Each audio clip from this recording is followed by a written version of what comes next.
you guys, it's Sonia. So I've been sitting here thinking, yeah, I think a lot. I was thinking about, the whole Gorilla Glue thing with the woman. And like I'll be the first to admit I was not sympathetic towards her plight. I felt like it was a very stupid thing to do, and why would you do something like that?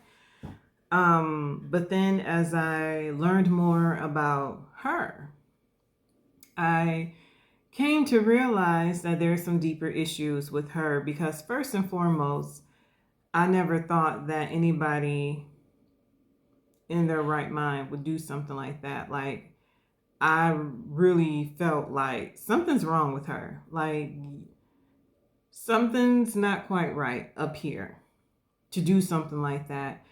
But then it also made me think about the other issue with her, because in reading some of her interviews and hearing her speak, she said something that was key to me, and she said that she was very OCD when it comes to hair. Like, she hates seeing any hair out of place, and she goes out of her way to make sure her hair, her daughter's hair, or anybody's hair that she does, everything's in place. It's laid down with gel, is straightened with relaxers, and she's very OCD that way, right?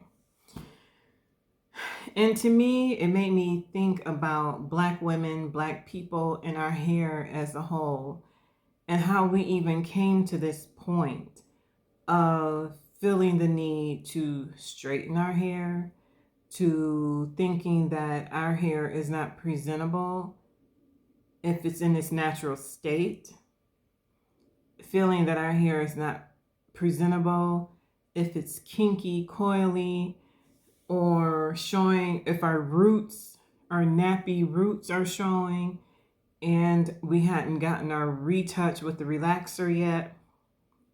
That's a real deep issue. And yeah, it goes back to slavery. It goes back hundreds of years of, European standards being shoved down our throats of what hair is acceptable and presentable for a race of people, a culture with African roots, deep African roots, whose hair is completely different from Europeans.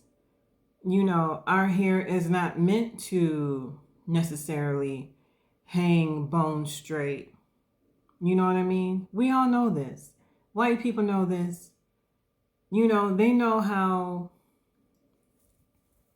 different our hair is from theirs, yet we were forced to try to look like them, to assimilate, to fit in with straightened hair.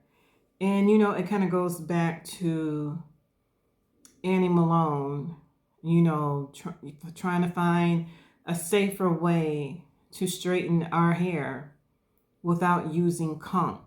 Conch was used way back when, for a very long time, to be completely honest. But it was very harmful. It was very harsh.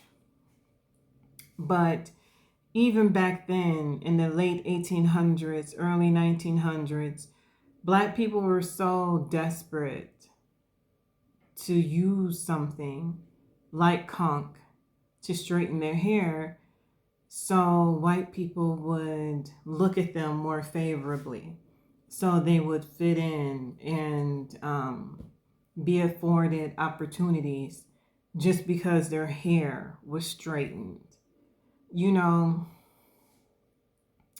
It's sad, but it also angers me that we still have that mentality in 2021. And to the Gorilla Glue woman, she has underlying mental health issues. She said it was OCD. I believe it's OCD with some other things too.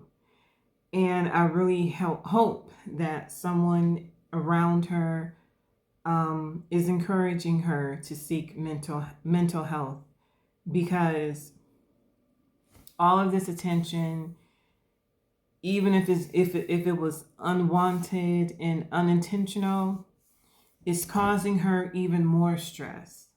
And that's not good. And if her mental health isn't being addressed, she's never going to recover. She's not going to get better. And that's not to say that she'll stop straightening her hair. She says she's afraid to get another relaxer because she's afraid of her hair falling completely out and not growing back. And I hope she never gets another relaxer. And this could be looked at as a blessing in disguise because it took this experience for her to realize that relaxers are bad. I hope that's the realization she has in the end. But I know right now she's scared of chemicals because of what she had to go through to get the glue out of her hair. And her hair right now is in a very fragile state. So she has to let it rest. She has to let it breathe. And I know the doctor who did the procedure encouraged her not to do anything to her hair. Do not put any chemicals in your hair. And I think he told her at least for 6 months. But she said in an interview that she's scared to even put any more chemicals in her hair, which makes me now wonder if she was so OCD about having hair out of place, how is she going to react to having natural hair and trying to make her natural hair lay down? So, I mean, this conversation can it can go on for days because it's so complex. There's so many layers to our natural hair and how Black women view it. Everybody has different reasons for going natural and they have different reasons for not going natural. But I just wish we could get past thinking that natural hair is ugly or that it's not presentable, that it's unkempt, or that it's hard to do or care for, to deal with. Those are myths. Those are flat out lies. And I think even the laziest person can figure out a way to deal with their natural hair. It just takes time.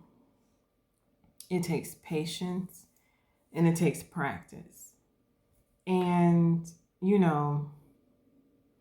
right now, relaxers, it's the easy option.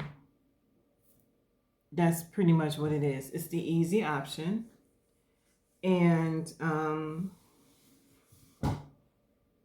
yeah, that's basically what it is. But again, everybody has their reasons. Everybody makes their choices, but I just feel like a deeper conversation is needed. Mental health, for one, with Black people, and then just kind of getting to the root of why, after knowing what we know, with all the information out there of how harmful chemical relaxers are, why do we still choose to use them? And I know the same can be said when it comes to food. We know junk food is bad for us. We know sugar is not good for us, yet we still eat them. We still consume them. And we know these bad foods, processed foods, they can cause cancer. They can cause diabetes. They can cause obesity, high blood pressure. The list goes on and on. Yet we still do it. Myself included. And, as far as the hair, like I said, chemical relaxers, they're so harmful. There's been studies after studies after studies that prove that these relaxers cause fibroid tumors and other health issues in Black women and Black girls, because a lot of mothers start giving their daughters relaxers at the age of 2 and 3 years old. They're putting kitty relaxers in their hair. And kitty relaxers are worse than regular adult relaxers. So, it's choice. And we know better. We know they're bad, but we still do it. It's the same with our eating habits and what we choose to put in our bodies. We know what's bad, but we do it anyway. Yet we know the long-term effects. Smoking is horrible. It can kill you. But so many still do it. It's addictive. It's a hard habit to break, but it can be broken. But some just choose not to. There's people with lung cancer and they refuse to stop smoking. Choices. It's choices that we make. So, yeah, I was, just thinking about the Gorilla Glue woman and, how at first I was like, she deserved it. She did this for attention. But then, again, like I said, after watching interviews and hearing her speak, I was like, yeah, no. I mean, I felt like something wasn't quite right from the get-go with her. But then when I heard her speak and explain why she did what she did, I was like, okay. There's some underlying mental health issues with her, and I really hope she gets help. Whether it's OCD or something even deeper, she needs help. For you to feel that desperate and to use something like Gorilla Glue to slick down your hair, yeah, you need help. And I truly, truly hope she gets help.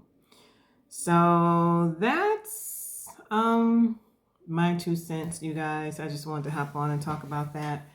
I apologize if I was rambling, but I was just, getting it out there. But chime in the comments what your thoughts were with the Gorilla Glue. If you felt that she was doing it for attention or if she just was not mentally there. That was my first take. Just looking at her, I'm like, she don't look like she got it all. And also chime in about, the hair issue with the Black women. And why do you think it's still such a problem today? So thank you for watching. Like, comment, subscribe, share, and you guys take care and stay healthy. Bye-bye.